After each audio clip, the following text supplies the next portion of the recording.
okwatula obwatuzi nti ndokose si kyekyenkomeredde kubikutwala mu ggulu ng'oyita mu nzikiriza eno oba okuganyulwa mu birungi nkuyanja ebisangibwa mu kkanisa emanyikiddwa nga eya Universal Apostles Fellowship Church of Righteousness ng'abasinga twagikazaako ey'abalokole ba Nuuwa guli bwe gutyo kuba yatandikibwawo munnayuganda omugenzi kati amanyikiddwa nga Nuuwa mu disitulikiti esangibwa mu Busoga emanyikiddwa nga Kaliro wenjogerera kaakano ekulemberwa omukulu amanyikiddwa nga Nabbi Dawudi Isanga ng'ekitebe kyayo ekikulu kisangibwa mu kibuga Jinja ky'ekibuga ekikulu ekikola obwakabaka bwa Busoga kino kisangibwa mu buvanjuba bw'eggwanga lyattu Uganda olunaku olwaleero gwe wenna ayagala okwegatta ku nzikiriza eno nkuleetedde ebintu nkuyanja by'otalina kukola ng'oli mu kkanisa naddala ng'osabira ku kitebe ekikulu ekisangibwa ejjinja nga ne kakutanda n'obikola bifundikira ofuuse omuzimu oba kibooko ezaamusaasaane zikunywa nga mpaawo akugira kino kyekitundu kyaffe ekyokusatu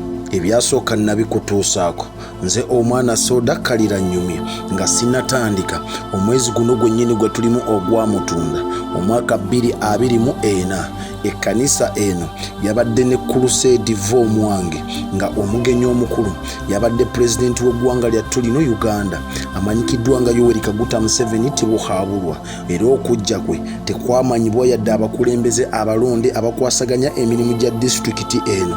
era kyalese bangi nga bayomba olw'ebitatambula bulungi nnyo olw'abakulembeze okuva ku mutendera gwa LC1 paka ku LC5 ne bakansalas okummibwa omukisa okwogerako eri omukulembeze w'eggwanga omulina okumutegeeza ebizibu nkuyanja ebiboota buliro mu disitulikiti y'e Kaliro nanti baayera magezi pulezidenti abayizira mu kyalo baleka bakulembeze b'edisitulikiti abasiiba n'abantu bakobera omusayizi obulumi bwe babaamu alano pulezidenti ye ahaya MP afituka na hayange mawulire obulamu kintu ekikwata ku muntu omunaku obulamu idoboozi lya muntu gwe balonde ate ano pulezidenti okusembera mu disitulikiti kyamaani w'edisitulikiti ndaba nakigambo era ne bamwanzula bwanzuli onanyere maka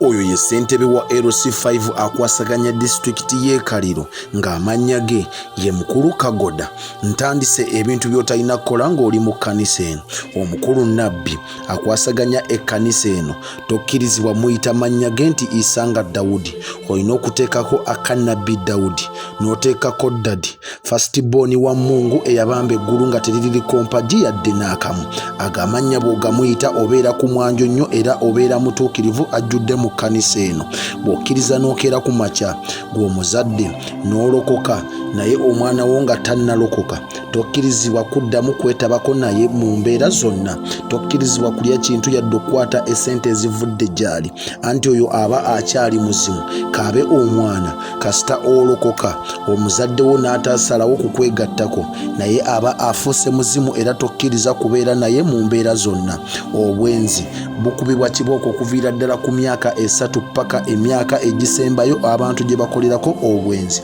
ekifaananyi kya Nabbi Dawudi olina okubeera nakyo mu bizinensi zo zonna takisi maduuka byonna nga kibeerawo era ekifaananyi kino ne bw'oba olwadde okkirizibwa okusaba ng'oyita mu kyo n'owona ne kakutanda gw'omutuukirivu ne wabaawo ayitako mu bizinensi yo n'atasangako kifaananyi kya Nabbi omutukuvu wa Katonda omu bw'ati atutwala mu ggulu era aba alina okukuloopayo era butereevu oba olina okugenda mu kakiiko akakwasisa empisa ne bakukwatako era ne bakukolako ng'obuyinza ebulagira ekirala tikishaati z'omukulu ono za ttunzi nnyo era olina okuzambala buli gy'olaga ng'akabonero akalaga nti otambula n'omutukuvu era ossa kimu naye ekkanisa eno etuwoomera ennyo ebiweebwayo tulina okuwaayo kuviira ddala ku myaka emito tusobole okuzimba omubiri gwa Kristo kw'ossa n'egyo ebirimu egigenda mu maaso mu ggwanga lyattu Uganda nga gikwata ku nzikiriza yaffe ekirala bw'ozaala abaana mu kkanisa okubirizibwa okubatwala ne bakulira ku kkanisa baleme kkula mu byalo eyo gye mubeera gye muwangaalira ebeera emizimu nkuyanja